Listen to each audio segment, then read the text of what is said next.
will be concluded. This is quite, considering that we deal with a lot of very big bills here in your Lordship's house, this is actually quite a small issue. But for me, it encapsulates the panicky and, I would say, misguided way that the government constantly tackles big problems like our prison population, like the justice system. And it is an example of their wanting a quick fix for something that they have damaged over the last 13 years of austerity and incompetence. And it seems, I can't comment on whether 6 months or 12 months is right. I don't have the magistrates' training.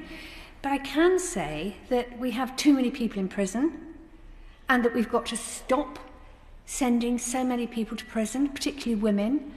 And we also, of course, have to be clear that people coming out of prison need help, and if they're not going to reoffend. And that's something you cannot fix these big problems with tiny little tweaks like this.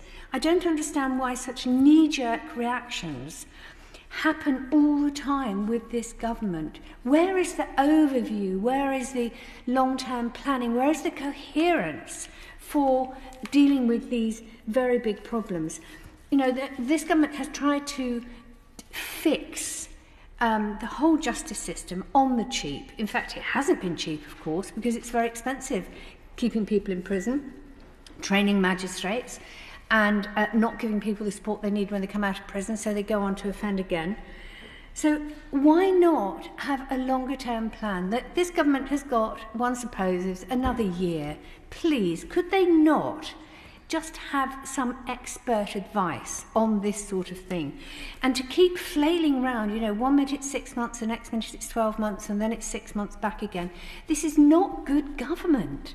It just doesn't make any sense to do things like this. You know, the court system's at breaking point. The prisons are way over full. So the government now should really be thinking about how to solve those two problems. And this particular issue, I would argue, is not the way to do it. So the government's actually broken our justice system and now doing tiny little tweaks to try to fix it, and it simply won't work. My Lords,